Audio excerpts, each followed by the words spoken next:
There is a particular kind of frustration that comes from doing all the right visibility things, showing up, guesting, collaborating, posting, getting in the room, getting in front of the people, and still feeling like the business is not moving the way it should. Not dead, not terrible, just not clicking into place. And because visibility is the thing everybody yells about, it is really easy to assume the answer is, I need more of it. More reach, more eyes, more platforms, more people finding me. But I want to make the case that sometimes the issue is not that people are not finding you. Sometimes the issue is that your marketing does not know what to do with them once they do. And that is a very different problem. So if you've been in that weird spot where you are showing up, doing the things, maybe even getting some traction, but the actual momentum feels lighter than it should, this is for you. Because I want to help you figure out whether you actually need more visibility or whether you need a better path behind the visibility you already have. I think one of the most useful questions in marketing is, what is this visibility move meant to do? Not in some vague, grow my brand kind of way. I mean specifically.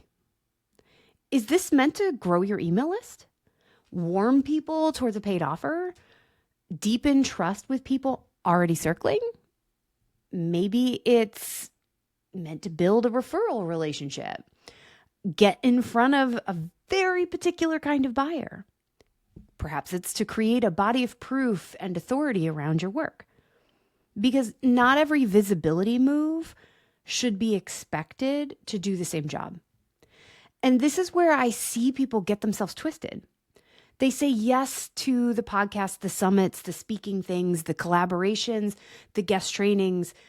Then later, they're sitting there wondering why it didn't convert. And I always want to ask, convert into what exactly? Because if you did not decide what the job of that visibility was, it is very hard to build the right support behind it. And then we blame visibility, when really the issue is that the move had no clear purpose in the first place. So before we even talk about fixing anything, that is step one. Not how do I get more visible, but what am I trying to create with this visibility? Now, let's make this practical. If visibility really is the problem, you usually have one of these situations. People genuinely are not finding you. You are not getting in front of enough right fit people. You have no discovery engine. You are relying only on warm referrals and hoping for the best. You're making great things in a very quiet corner of the internet and no one knows you're there. That is probably a visibility problem. But if people are finding you, if they are listening, watching, following, opting in, clicking around, commenting, responding, joining, and the business is still not moving the way you hoped, that is probably not a pure visibility problem. That is usually one of these. Could be a clarity problem. People found you, but they don't really understand what you do, who you're for perhaps, or why they should care right now. It could be a path problem. They liked what they saw, but there was no obvious next step. It could be a trust problem. They need more time, more proof, more context, more connection than your current ecosystem is giving them. Could be an offer match problem. The people coming in are not wrong necessarily, but they are not being led towards the right thing in the right order. It could also be a timing problem. You might be inviting people to take a step that they're not ready for yet because nothing in your marketing is helping bridge the gap. That's why I think just get more visible is often such, honestly, lazy advice. because it skips the much more interesting question. Where is the actual leak? If I were looking at my own business and trying to figure out whether the issue was visibility or what happens after it, these are the first three places I would look. First, the next step. When someone finds you, what are they supposed to do next? Not what could they do? Not all 17 options available in your ecosystem. What is the most natural next step? And is it obvious? Because a lot of smart business owners are making people work way too hard here. You land on the page and think, okay, am I supposed to read the blog, listen to the podcast, book the thing, download the thing, follow on Instagram, join the list, poke around for 20 minutes and figure it out myself? People do not tend to do well with that. A lot of marketing underperforms not because it's bad, but because it's muddy. So I would look really hard at the next step. Is there one? Is it clear? Does it fit the moment? The second thing I do is the welcome. What happens when someone actually says yes? What greets them when they opt in? What do they understand about you in the first few touch points? What tone do they get from you? What expectations get set?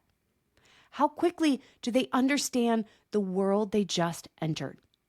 This is one of those places where hospitality and marketing matters so much. A lot of people get the opt-in and then basically drop the person in the lobby and wander off. No welcome, no orientation, no sense of where to go, no feeling of being guided in. If someone joins your world and the experience is cold, generic, confusing, maybe even disconnected, you don't just lose momentum, you lose some of the trust that moment could have built. The third thing I do is bridge the gap to the offer. This one is huge. Can someone reasonably get from discovery to your paid work in a way that makes sense? Not in a manipulative funnel way, not in a force them towards the button at all costs way. I mean in a human, coherent, respectful way. Does your marketing help someone understand what problem you solve, why your way is different, what kind of support you offer, who it's for, and what steps make sense first? Or are you mostly just hoping they connect the dots on their own? Because they usually won't.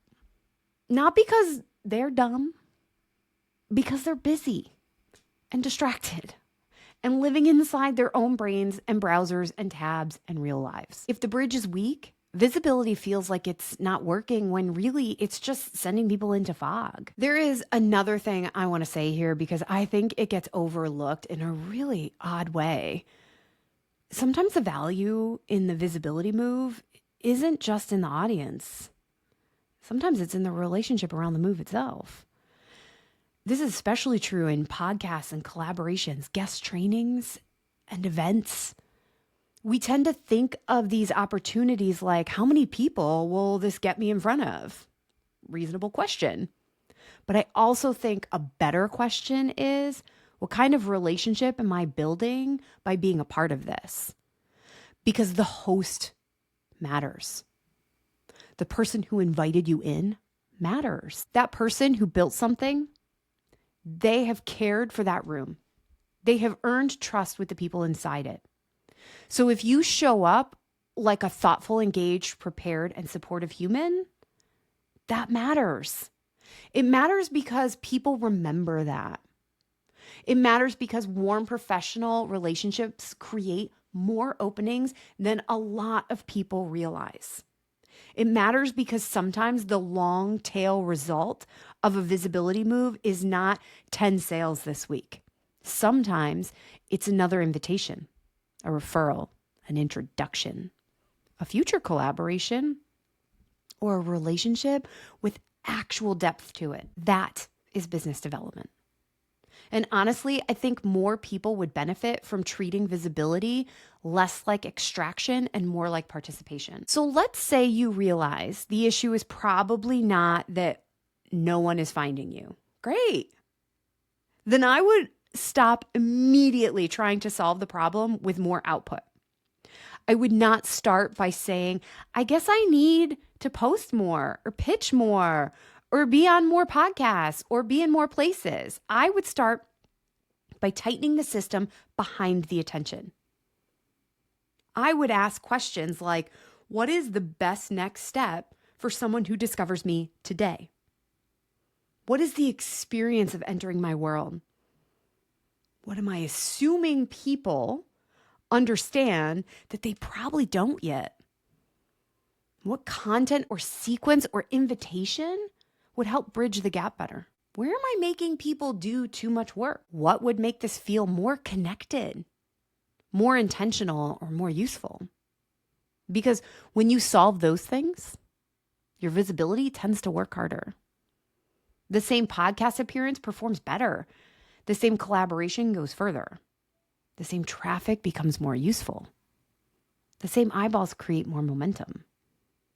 That is the kind of fix I like. Not just more, better. If this helps, here's the clearest way I know to think about all of it. Visibility is the invitation. The path is the experience. The follow-up is what helps someone decide whether they want to stay. If the invitation is strong, but the experience is messy, people leave. If the invitation is strong and the experience is thoughtful, people stay longer, trust more, and move more naturally towards the work that fits. That's why I care so much about connected marketing. Not random acts of showing up or disconnected content or pressure for pressure's sake.